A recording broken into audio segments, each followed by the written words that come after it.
یہاں پر مختصر آیا ہے، تفصیلی پورے قرآن میں اس کا بیان ملے گا انشاءاللہ۔ پھر قرآن کی صداقت کا ایک چیلنج آیا تھا، جو اس کے مخالف تھے ان کو ایک چیلنج دیا گیا تھا، اس جیسی ایک صورت تو بنا کے لے کر آؤ۔ پھر جنت اور دوزخ کا ذکر آیا کہ ایمان والے جو ہیں وہ جنت میں جائیں گے، نعمتیں ہوں گی ان کو، ایسے جو اس کے انکار کرنے والے ہوں گے ان کے لیے عذاب ہوگا۔ پھر اگلا رکوع چوتھا رکوع تھا، اس میں آدم علیہ السلام کا تذکرہ آتا ہے، اور اس کو خلافت کے معاملات جو فرشتوں کے سامنے اللہ تعالیٰ کا جو ایک مکالمہ ہے وہ اللہ تعالیٰ نے اس رکوع میں بیان کیا ہے۔ آدم علیہ السلام کو زمین پر خلیفہ بنایا، فرشتوں کو سجدے کا حکم دیا، ابلیس نے تکبر کیا اور راندہ درگاہ ہو گیا، یعنی کہ آ، اللہ تعالیٰ کا مقرب ایک جن تھا جو فرشتوں کی صف میں آ کے کھڑا ہوتا، اپنے تکبر کی وجہ سے باہر ہو گیا۔ دوسری جانب آدم علیہ السلام کو بھی ایک ٹیسٹ سے گزارا تھا، آدم علیہ السلام اور ہوا ہماری اماں سلام علیہا، ان کو بھی ایک درخت کا پھل نہ کھایا جائے اس کا حکم دیا تھا، انہوں نے ابلیس نے ورگلایا ان کو اور پھسل گئے۔ پھر توبہ کی، جو اللہ نے کلمات دیے ان کی توبہ قبول ہوئی، یہ ذکر ہم نے اس رکوع میں پڑھا تھا۔ پھر پانچویں رکوع میں بنی اسرائیل کا معاملہ یہاں سے شروع ہوتا ہے، جو چار شیٹ ہے یہاں سے شروع ہوتا ہے، گو کہ کہہ لیں کہ اس رکوع میں ایک محبت کے ساتھ ایک نصیحت کی گئی اور تاکید کی گئی، اس رکوع میں ان کو بتایا گیا۔ اس کے بعد سختی کا معاملہ آتا ہے، بنی اسرائیل کو اللہ کی نعمتیں یاد کرائی گئی۔ پھر وعدہ کیا تھا انہوں نے اللہ کے ساتھ کہ احکامات پر عمل کریں گے، مگر وعدہ پورا نہیں کیا۔ پھر دوسروں کو نیکی کی نصیحت کرتے ہیں مگر خود عمل نہ کرتے، یہ ایک ان کا رویہ یاد دلایا ان کو۔ پھر اب اگلے رکوعات سے عذاب اور سختی کے معاملات ان کے ساتھ ہونے لگے، ان کا تذکرہ ملتا ہے چھٹے رکوع میں، بنی اسرائیل پر انعامات اور ان کی نافرمانیاں۔ اللہ نے بنی اسرائیل کو فرعون سے نجات دی، جو سب سے بڑی نجات تھی ان کی، اور ان کو ایک کتاب یعنی کہ شریعت تورات عطا کی موسیٰ علیہ السلام کے ذریعے۔ پھر انہوں نے کیا کیا، اسی دوران نبی موجود ہے، بچڑے کو معبود بنا لیا، بار بار ناشکری کی، من و سلوہ کو حقیر جانا جو کہ بغیر کسی محنت کے ان کو دستیاب تھا، اللہ کے احکامات کو بدلا، حکم عدولی کی، اسی لیے عذاب میں مبتلا ہوئے۔ اس کے بعد اگلے رکوع میں یہی سلسلہ جاری تھا، ساتواں رکوع بنی اسرائیل کی نافرمانی اور ناشکری کا بیان۔ اللہ نے 12 چشمے جاری کیے ان کے لیے، کیونکہ 12 قبائل تھے، مگر بنی اسرائیل پھر بھی ناشکری کرتے رہے۔ من و سلوہ جو کہ ان کو ایک نعمت دی گئی تھی اس کو چھوڑ کر عام کھانوں کی خواہش انہوں نے کی، ذلت میں مبتلا ہوئے۔ آٹھویں رکوع میں ہم نے پڑھا کہ بنی اسرائیل کی نافرمانیاں اور گائے کا واقعہ، جو گائے کے ذبح کا واقعہ اس میں آتا ہے، جو ان کی تفصیل بتائی گئی گائے کیسی ہو، اور ایمان اور نیک اعمال والے ہی نجات پائیں گے، اس میں بتایا گیا، نہ کہ کوئی قوم، کوئی خاص قوم۔ یہ خاص ایک آیت تھی جس کے ضمن میں تفصیلاً سوال و جواب بھی آئے تھے، ان الذین آمنوا وہادوا والنصارى والصابئین، جو تفصیل سے اس کے آیا کہ در حقیقت اللہ کے پیش نظر کوئی خاص قوم یا گروہ جو ہے کامیاب نہیں ہوگا، کامیاب وہی ہوگا جو ایمان اور نیک اعمال والے ہوں گے، اعمال صالح کرنے والے ہوں گے اور آخرت پہ یقین رکھیں گے، وہی نجات پائیں گے۔ پھر اس کے بعد بنی اسرائیل کو جو گائے کا حکم دیا ذبح کرنے کا، اس میں کافی انہوں نے ٹال مٹول کیے اور آخر سزا کے بھی مستحق بنے۔ پھر اس کے بعد نویں رکوع میں جو گائے ذبح کی گئی اس کے حوالے سے بیان آئے گا، بنی اسرائیل کی سرکشی کا بیان آئے گا، اور نجات کے لیے جو راستہ ہے اس کا بیان آئے گا، کہ جو قتل ایک کیا گیا تھا اس واقعے میں گائے کو ذبح جو کیا گیا اس کا حکم دیا گیا۔ پھر بنی اسرائیل نے ضد پکڑ لی، ان کے دل سخت ہو گئے، یہاں تک بتایا کہ پتھر سے بھی زیادہ سخت ہو گئے، اور اس کی مثالیں دی گئیں، تین قسم کے پتھروں سے حق کو بدلنے لگے، مغفرت کی جھوٹی امیدیں رکھتے تھے، تو وہ سمجھتے تھے کہ ہم ہی بخشے جانے والے ہیں۔ پھر 10واں رکوع جو ہم نے پڑھا تھا، اس میں ذکر جو آیا تھا بنی اسرائیل کے عہد کی خلاف ورزی اور دنیاوی مفاد ان کے پیش نظر تھے۔ اس میں اللہ تعالیٰ سے عہد کیا گیا، وہ عہد کیا تھا، معاشرتی اعتبار سے والدین، یتیموں، مسکینوں سے اچھا سلوک، وہ نہیں کیا انہوں نے۔ پھر اپنوں کا قتل، اپنوں کے ساتھ معاملات کیے وہ بھی غلط، انہیں گھروں سے نکالا، پھر ان کو دین کہہ کر فدیے کے طور پر ان کو چھڑوایا بھی، مطلب دنیاوی فائدے کے لیے دین کے معاملات کو اپنی طرف سے بدل ڈالے۔ پہ جو 11واں رکوع آخری رکوع ہم نے جو پچھلے ہفتے مکمل کیا، اس میں بنی اسرائیل کی نافرمانیاں اور کہہ لیں کہ دنیا سے محبت اور آپ صلی اللہ علیہ وسلم اور قرآن سے جو ضد کے معاملات تھے وہ زیر بحث آئے۔ بنی اسرائیل نے انبیاء کو جھٹلایا، نہ صرف جھٹلایا بلکہ قتل بھی کیا، ضد اور حسد میں آ گئے۔ قرآن کی سچائی جانتے تھے مگر انکار کیا، ضد میں آ کر دنیا کی محبت میں مبتلا ہو گئے۔ یہ ان کی ضد کا سلسلہ ایک مزید بات آ جائے گی انشاءاللہ اس رکوع میں، وہ بھی ہم رکھ لیتے ہیں۔ نہ صرف قرآن سے، نہ صرف حضور صلی اللہ علیہ وسلم سے، امت مسلمہ جو موجودہ تھی، یعنی کہ صحابہ کرام، نہ صرف ان سے، بلکہ وہ اس ضد میں اتنے آگے بڑھ گئے کہ اللہ کی اس اسکیم کو ہی چیلنج کرنے بیٹھ گئے۔ تو آج ہم جو مطالعہ کریں گے طریقہ کار ہمارا وہی ہوگا۔ تو آج کی جو آیات ہیں سورہ البقرہ کی 97 تا 100، یعنی کہ 97 سے 100 تک، اس کا مطالعہ کریں گے۔ 12واں رکوع ہے۔ اعوذ باللہ من الشیطان الرجیم، بسم اللہ الرحمن الرحیم۔ پچھلی باتوں کو ذہن میں رکھتے ہوئے سلسلہ کلام جاری ہے۔ تو آپ صلی اللہ علیہ وسلم کو حکم دیا جا رہا ہے، کل آپ کہہ دیجئے، من، من آتا ہے جو شخص یا جو کوئی، کانا، کانا کے متعلق ہم سمجھ چکے ہیں، ہے تا دونوں معنوں میں آتا ہے۔ تو کانا ہے عدو، عداوت کرنے والا، دشمنی، لے جبریلا، لی کہتے ہیں، میں نے بتایا تھا کہ اس کا ترجمہ ویسے لیے بھی ہوتا ہے، لیکن کل آ جائے تو اس کے ترجمے میں تبدیلی کا کو اس طرح کر سکتے ہیں۔ تو جبریل کا، یعنی کہ آپ کہہ دیجئے جو دشمن ہے جبریل کا، فَإِنَّهُ، پس بے شک اس نے، جبریل علیہ السلام نے، یعنی کہ پس بے شک اس نے، نزل، نزلہ، نزلہ اتارا، اس کی ہم تفصیل پڑھ چکے ہیں۔ جب اہتمام کے ساتھ ہونے سے کرنے کا مفہوم ہوتا ہے تو یہ اسی شکل میں نزلہ کو لکھتے ہیں۔ نزلہ ہو، یعنی کہ قرآن کو اتارا، اسے اتارا، اعلی قلبک، قلب کا میں کاف کی جو ضمیر ہے وہ تیرے، یعنی کہ نبی کریم صلی اللہ علیہ وسلم کی طرف ہے۔ اللہ کے معنی پر، قلب کو جانتے ہیں اردو میں دل کو کہتے ہیں۔ اللہ قلب کا، تیرے دل پر، بِإِذْنِ اللہ، اللہ کے حکم سے، یعنی کہ جبریل علیہ السلام اپنی طرف سے کوئی لے کر نہیں آتے کہ کہاں جانا ہے کہاں نہیں لے جانا، وہ اللہ کے حکم سے آئے اور انہوں نے اس کو آپ کے دل پہ اتارا، یعنی کہ قرآن کو دل پہ اتارا براہ راست۔ انشاءاللہ پھر اگلی صورتوں میں آگے جائیں گے، سورہ شعراء اور واقعہ میں، کہ اس میں کوئی انٹرفرنس بھی نہیں ہو سکتی، کوئی دخل بھی نہیں دے سکتا، اتنا سیکیور سسٹم ہے اس نزول کا، جو کہ حقیقت اب یہاں پر جو بات بتائی جا رہی ہے، ایک تو یہ کہ وہ جبریل سے دشمنی نہیں کر رہے، یہ اللہ ہے جس نے نازل کیا ہے، اللہ کے حکم سے اس نے نازل کیا ہے، اور بیسیکلی یہ اللہ کے ساتھ ضد کر بیٹھے ہیں کہ اللہ کا نظام ہی غلط ہے۔ پھر جو کتاب ان کے پاس ہے، یعنی کہ جو شریعت ان کے پاس ہے، جن کے اندر اس کی پیشگوئی ہے، اس کا ذکر آ رہا ہے، مصدقن، تصدیق کرنے والا ہے، مصداق ہے، لیما، اس کی جو، بینا یدیہی، بینا یدیہی، یہ ایک محاورہ ہے، اس کو ہم سمجھ لیتے ہیں۔ اس کا ترجمہ یہاں اس سے پہلے کیا گیا ہے، عام طور پر یہ سامنے کے ترجمے میں آتا ہے۔ اس کو اگر ہم ڈیٹیل سے سمجھیں گے تو بات سمجھ میں آ جائے گی کہ یہ لفظ، یہ جملہ کس طرح بنتا ہے۔ بین یدئی، اس کے دونوں ہاتھوں کے درمیان، اس کا لغوی ترجمہ ہے، لفظی ترجمہ ہے، اس کے دونوں ہاتھوں کے درمیان۔ اب اس کو ہم بریک کر لیتے ہیں، بینا کے معنی ہوتے ہیں درمیان، ید، یدن کہتے ہیں ہاتھ۔ اب یدئی جو ہے، یدانے یا یدینے، یہ دو کے لیے آتا ہے، دونوں ہاتھ۔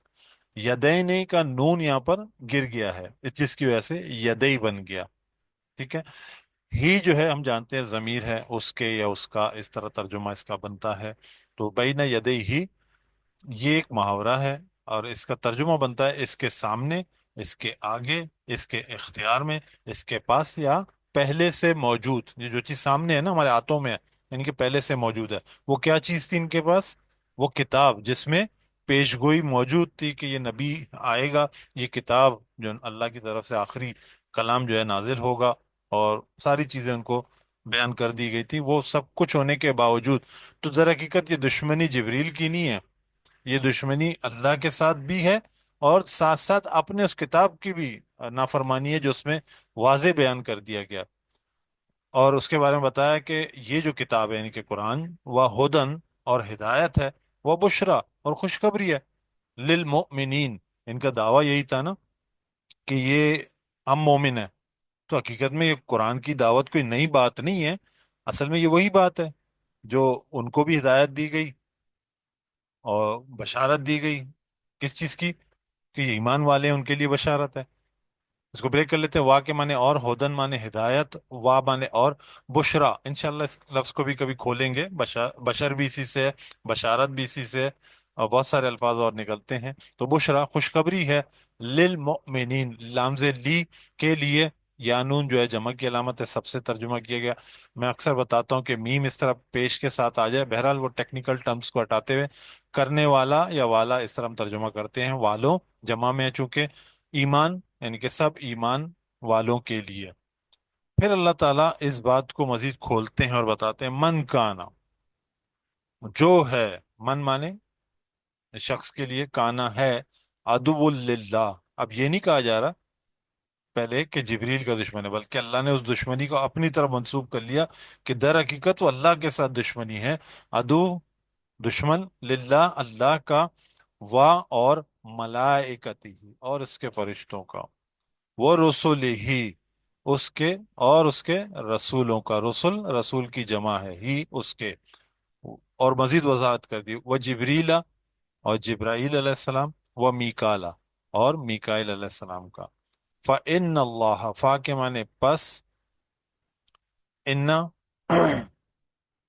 انا معنی بے شک، اللہ اللہ، عدوون دشمن ہے، للکافرین کافروں کا.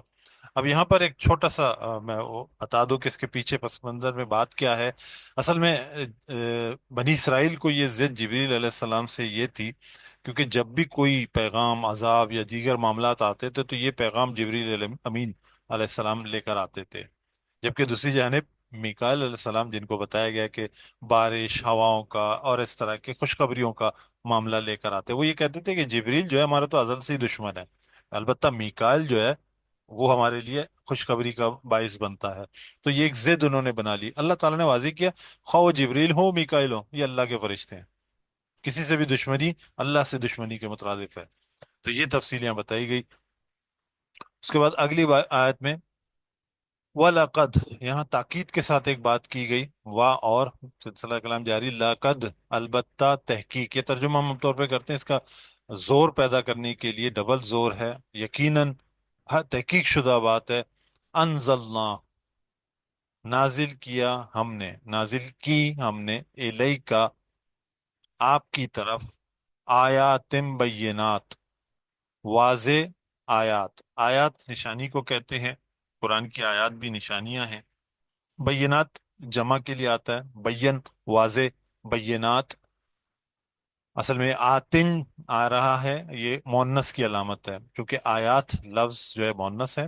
آیات بینات واضح آیات. وما اور نہیں، یکفرو انکار کرتے، بہا ان کا، الا الفاسقون، اللہ کے معنی سوائے مگر، الفاسقون نافرمان لوگ. مطلب یہ اتنی واضح آیات ہیں، اس کا انکار تو ممکن ہی نہیں ہے. لیکن جو اس کا انکار کرتے ہیں در حقیقت وہ فاسق ہی ہوتے ہیں. یہ فاسق بہت لفظ آتا ہے، اس کو آج تھوڑا سا مزید دیکھ لیتے ہیں کھول کر، کہ الفاسقون کا جو یہ لفظ ہے، فا سین قاف اس کا مادہ ہے. فسق کہتے ہیں دائرہ حق سے باہر نکل جانا، یہ آسان ترجمہ ہے اس کا، دائرہ حق سے باہر نکل جانا. اچھا، عرب میں یہ جب محاورتاً یہ جو لفظ استعمال ہوتا تھا تو فسقت رتبت ان قشرہا، اصل میں کھجور ان کے یہاں خاص طور پہ ایک پھل ہوتا تھا، کسی بھی پھل کا جو چھلکا ہوتا ہے اس کا ظاہر کھول ہوتا ہے، اس سے وہ چیز باہر نکل جائے پکنے سے پہلے تو پوری طرح وہ نہیں پکتا، مطلب وہ پھٹ کے باہر آ جائے، اس کو کہتے ہیں مطلب اس لفظ کو مطلب استعمال کرتے تھے فسق، اس لفظ کے لیے استعمال کرتے تھے کہ اپنے چلکے سے باہر آ گیا، پک نہ سکا. تو جاہلیت میں، دور جاہلیت میں یہ لفظ اسی طرح استعمال ہوتا تھا، مگر قرآن نے اسے انسانوں کے لیے بھی کیا. یعنی کہ قرآن ایسا نظام فراہم کرتا ہے جو فرد کی صلاحیتوں کو پروان چڑھاتا ہے. یعنی کہ جو قرآن کے احکامات ہیں در حقیقت فرد کی اصلاح کے لیے ہے، اس کی تربیت کے لیے ہے. مگر جو اس سے باہر نکل جائے، یعنی کہ اس کی احکامات سے باہر نکل جائے، اس کو اللہ تعالیٰ نے فاسق کہا. یعنی کہ وہ نظام کو توڑ کر باہر نکلتا ہے تو صحیح نشوما نہیں پاتا، یعنی کہ اس کی صلاحیتوں کو صحیح استعمال نہیں کر پاتا، تو ایسے لفظ کو فاسق، یعنی کہ ایسے شخص کو یا گروہ کو فاسق کہا جاتا ہے. پھر اللہ تعالیٰ فرماتے ہیں او کلما، اور